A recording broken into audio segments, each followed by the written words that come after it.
अयोध्या में राम मंदिर के संदर्भ में यह खबर अब आप देखिए। अयोध्या के राम मंदिर में पानी टपका या फिर भ्रम की बारिश कराई जा रही है। गर्भगृह तक पानी पहुंचा भी या फिर यह सिर्फ नैरेटिव सेट किया जा रहा है? क्योंकि 24 घंटे पहले दावा किया गया था कि पानी टपक रहा है, लेकिन सबूत किसी ने सामने नहीं रखा। समाजवादी पार्टी और कांग्रेस ने नई थ्योरी पेश कर दी, लेकिन सच जानने की कोशिश नहीं की। हमारी टीम ने राम मंदिर के भीतर से लेकर अयोध्या की गलियों तक हर कोना, हर चप्पा छाना उसे कैमरे में कैद किया, और जो सामने आया वो इशारा करता है कि असल में बहुत कुछ छिपाने की कोशिश की गई। पूरी रिपोर्ट देखिए। राम मंदिर पर उठ रहे सारे सवालों का जवाब इस रिपोर्ट में मिल जाएगा। राम मंदिर में रिसाव हो रहा है, गर्भगृह तक पानी पहुंच रहा है, मंदिर परिसर में पानी भर गया। पहली बारिश में ही राम मंदिर टपकने लगा, भक्तों को दर्शन में दिक्कत होने लगी। ये तमाम बातें पिछले कई घंटों से आप सुन रहे होंगे, अलग अलग दावे और कयासों के साथ। सोशल मीडिया से लेकर अयोध्या की सड़कों तक और पार्टी नेताओं से लेकर एक खास वर्ग तक। लेकिन क्या राम मंदिर में पानी भरने की कोई तस्वीर आपने देखी? क्या किसी ने यह सबूत दिखाए कि रामलला के गर्भगृह में कहां और कितना पानी? क्या किसी ने मंदिर परिसर में बारिश का पानी इतना रिसते हुए देखा कि उससे हालात बिगड़ जाए? ये वो सवाल है जिसका जवाब हर कोई जानना चाहता। ऐसा कुछ भी नहीं था। मैंने स्वयं निरीक्षण किया और निरीक्षण के बाद ये स्पष्ट था कि गर्भगृह में कोई पानी नहीं था। मैकेनिक्स कुछ कहीं काम पूरा आधा करके जाते हैं, छोड़ देते हैं, तो ऑल ऑफ सडन जब बारिश होती है कहीं से थोड़ा पानी आ सकता है। तो सवाल ये है कि क्या सचमुच राम मंदिर में पानी का रिसाव हुआ या फिर नई थ्योरी गढ़ने की कोशिश की गई? तो पहले उस रियलिटी को समझिए जो मैसेज सर्कुलेट करने वाले नहीं बता रहे। राम मंदिर के दूसरे फ्लोर पर अभी काम जारी है। बहुत संभव है इस दौरान ड्रिलिंग की गई होगी। इसी फ्लोर पर बिजली के लिए पाइप बिछाए जा रहे हैं, जिनका कनेक्शन पहले फ्लोर से।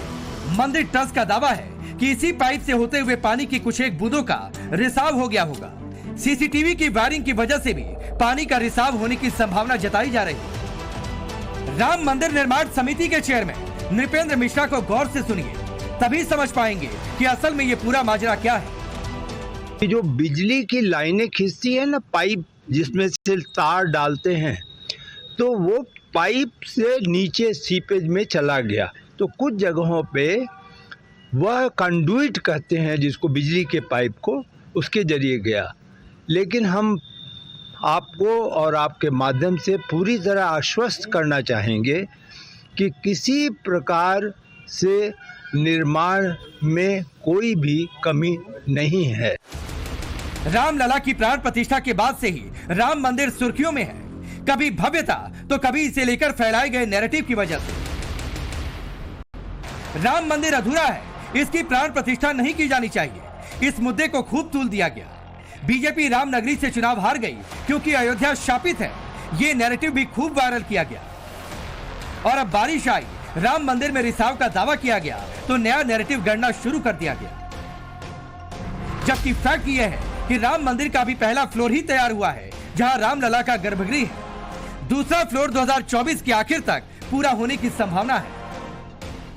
जाहिर है मंदिर का गुंबद जब तक पूर्ण रूप से नहीं बन जाएगा, पानी की कुछ एक बूंदे परिसर में आने की संभावना बनी रहेगी। लेकिन यह पानी गर्भगृह तक रिसाव करते हुए पहुंच जाए, यह हजम नहीं हो रहा, वो भी बगैर सबूतों के बिना पर। यहाँ रामलला विराजमान है और जो आगे भी जगह बनी है उसमें एक ही पहली वर्षा में ही पानी चूने लगा, अंदर पानी भर गया था। इस पर ध्यान देना चाहिए कि जो बना है उसमें कौन सी कमी रह गई है जिसके कारण से पानी चूई रहा है। इस पर जो बना है उस पर भी ध्यान देना चाहिए और ये बहुत ज़रूरी है। पानी वगैरह भी नहीं निकल पा रहा, पानी निकलने का जगह नहीं है और कल तक पानी ऊपर से चूता भी है। ये समस्या जो है इसका समाधान पहले आज कल में सोच करके उसको निश्चित कर लें, नहीं तो वर्षा जब शुरू होगी तो वहाँ पूजा अर्चना और कालता दर्शन और सब बंद हो जाएगा। गुरु मंडप की जो छत है, गुंबज है, वो तो अभी पूर्ण हुई नहीं है, क्योंकि वह तो द्वितीय तल पे जा करके पूर्ण होगी।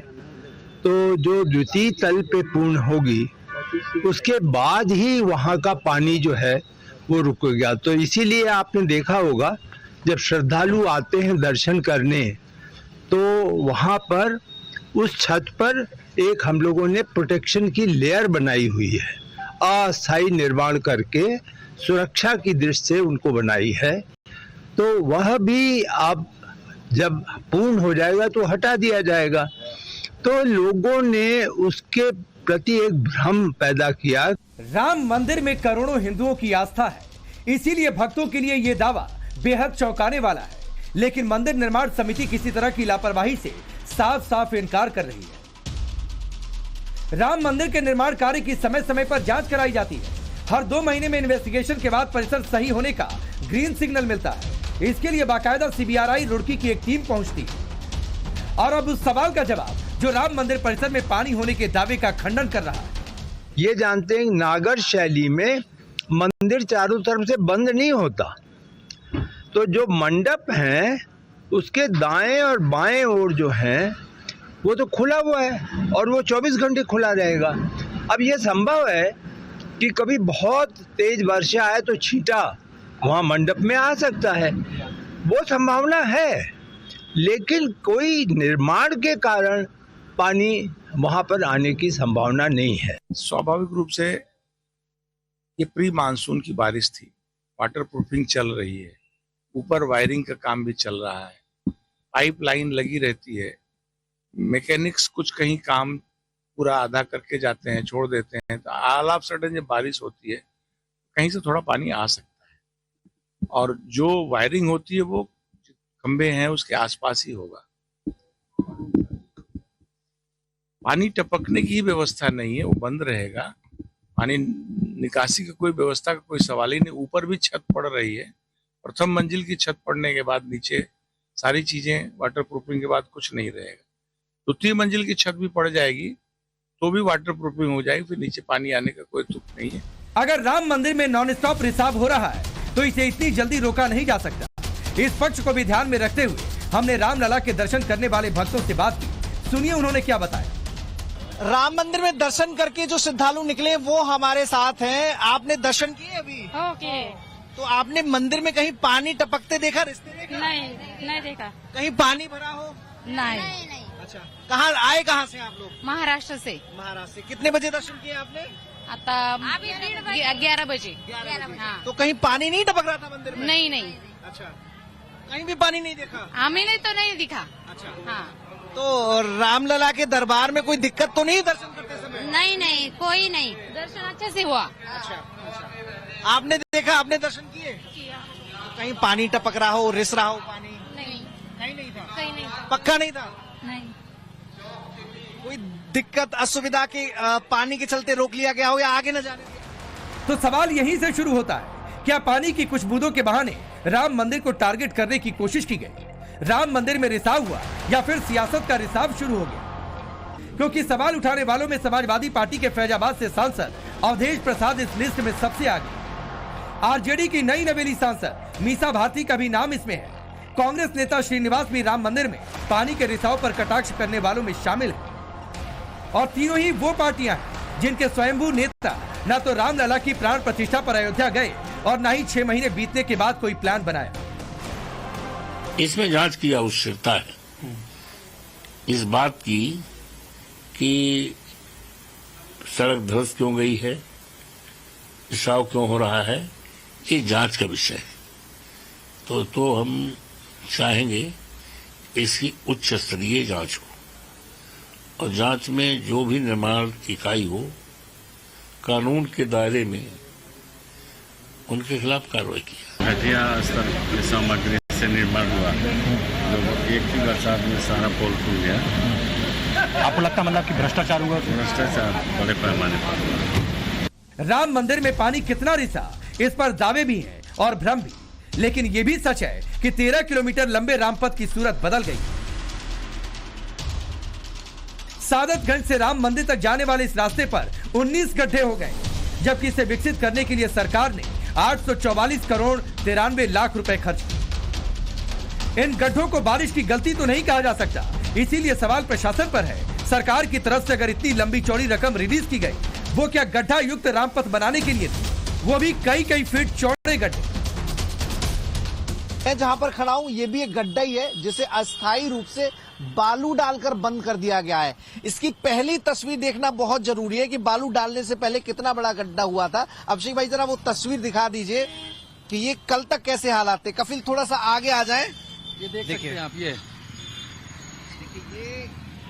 पहले गड्ढा था, ये इतने गहरे गड्ढे हो गए थे कि ये तो यहाँ आपको गड्ढे दिखे, आनन फानन में इसको भरा गया।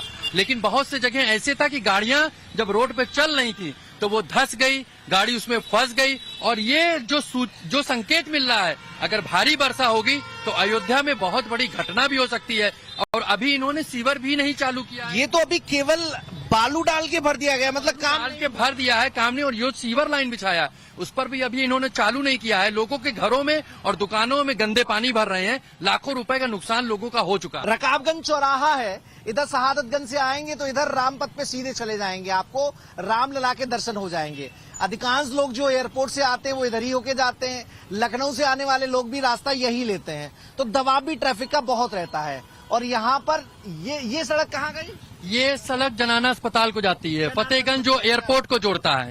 और ये सड़क कहाँ गई? मेन चौक को जाती है, मेन चौक। मेन चौक। भाई साहब ये सड़क शहादतगंज से आई और रामपथ को ये चली जाती है। ये रामपथ को गई है। यहाँ से 9 किलोमीटर। पांडे जी गड्ढा कब हुआ था ये गड्ढा तो सर ये पहले तो सही था, लेकिन बाद में बरसात बारिश की वजह से। तो कितना बड़ा गड्ढा रहा होगा ये, कुछ अंदाजा है? ये तो काफी बड़ा गड्ढा रहा। बाद जो भी गुणवत्ता होनी चाहिए थी काम की, वो गुणवत्ता नहीं है।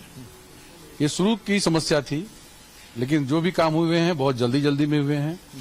और जिनके ऊपर ध्यान केंद्रित करने की बहुत ही आवश्यकता है, नहीं तो आने वाले समय में ये समस्याएं और भी बढ़ेंगी। अयोध्या को भव्य और दिव्य बनाने के लिए योगी सरकार ने 31,000 करोड़ रुपए खर्च कर दिए। प्रधानमंत्री मोदी ने भी विकास से जुड़ी 15,700 करोड़ की योजनाएं शुरू की, लेकिन रिजल्ट क्या आया? रामपथ पर बने गड्ढों को बालू से ढकने की असफल कोशिश की गई। अयोध्या रेलवे स्टेशन की 500 मीटर की बाउंड्री वॉल भी गिर गई, जिस पर 3 शेड लगा दी गई। मगर ये सक्रियता अब अयोध्या नगर निगम और PWD डिपार्टमेंट के लिए सवालिया निशान लगा रही है, क्योंकि जो तस्वीर रामपथ की है वही हाल अयोध्या के दूसरे हिस्सों का भी है। और इससे जुड़े सवाल पूछे जाने पर यूपी के नगर विकास मंत्री AK शर्मा कैमरे से दूर भाग गए। अयोध्या में मंदिर पे, राम मंदिर से पानी रात में भरा है इसको। अच्छा, कौन लोग थे जो पता नहीं, PWD डिपार्टमेंट? पता नहीं, ये नहीं मालूम। देखिए रात में भरा है और गड्ढे की देखिए सड़क, बड़ा दबाव रहता है इस रोड पर। ट्रैफिक वाले भाई साहब भी जा रहे हैं, निकल जाइए आप। देखिए इसकी लंबाई देखेंगे तो कम से कम 6 फीट होगी। ये गड्ढा दिखाना बहुत जरूरी है। देखिए दूसरा गड्ढा है और आकार इसका भी ऐसा रहा होगा। तीसरा गड्ढा है और तीसरे गड्ढे का आलम देखिए। यहाँ पे मैन होल भी है और यहाँ पर आपको यूटर्न लेने के लिए कट भी बनाया गया है। तो कितनी बड़ी दुविधा हो सकती है, परेशानी हो सकती है, हादसा कितना बड़ा हो सकता है, आसानी से समझा जा सकता है। लेकिन PWD डिपार्टमेंट ने नहीं समझा और सोचा जिला प्रशासन से नहीं। आखिर जिम्मेदारी किसकी? मुख्यमंत्री योगी आदित्यनाथ लगातार दौरे करते हैं, इसी वजह से करते हैं ताकि अधिकारी दुरुस्त रहें। इसी रामपथ पर रहने वाले कई लोगों ने मुआवजा नहीं मिलने की दास्तान सुनाई थी, जिसके बाद अयोध्या में बीजेपी की हार को बदला बताया गया। और अब बारिश के बाद प्रशासन के लापरवाह रवैये ने इन्हें टेंशन में ला दिया, क्योंकि कई दुकानों में पानी भर चुका है। ऐसा होने से लाखों का नुकसान हो गया। घरों में भी जलभराव की सिचुएशन हो गई है। लोग आरोप लगा रहे हैं कि सरकार की तरफ से जारी किए गए फंड के बाद योजनाएं सिर्फ कागजों में चल रही हैं, जबकि जमीन पर असलियत कुछ और है। चिकित्सालय पुरुष अयोध्या, ये गेट पहला है, वो गेट दूसरा है। देखिए ये एक गड्ढा, ये देखिए ये गड्ढा है, इसे दुरुस्त कर दिया गया है, गिट्टी डाल के डाबर कर दिया गया है, लेकिन अलग से दिख रहा है। और दूसरा गड्ढा वो, तो गड्ढों की संख्या हो जाती है 6। और सबसे बड़ी बात बताऊं आपको, ये गड्ढा जो भरा गया है, ये बरसात जैसे आएगी आप देख सकते हैं, बालू और गिट्टी, तो ये फिर से बैठेगा और हॉस्पिटल के सामने, ये गड्ढा हॉस्पिटल के सामने। हॉस्पिटल में भी मुझे लग रहा है कि एम्बुलेंस का आना जाना, पेशेंट आना जाना है, क्योंकि शहर का सबसे बड़ा हॉस्पिटल है। गड्ढे आते हैं तो गाड़ी तो चरचरा जाती होगी, कूदती है तो ऑटो रिक्शा पलट भी सकती है। अयोध्या को ऐसा तो नहीं होना चाहिए। नहीं, ऐसा नहीं होना चाहिए। सही कह रहे हैं हमारे भैया जी। अब यहाँ पे जो भी है वो ठीक ठाक नहीं है। परेशानी होती होगी गड्ढों से? बहुत सर दिक्कत है, क्या बताएं, ये जब से रास्ता फूट गया है, बच्चों ले जाने में बहुत दिक्कत है। उसके बाद अगर ये रोड ऐसी रही तो हम बहुत दिक्कत हो जाएगी।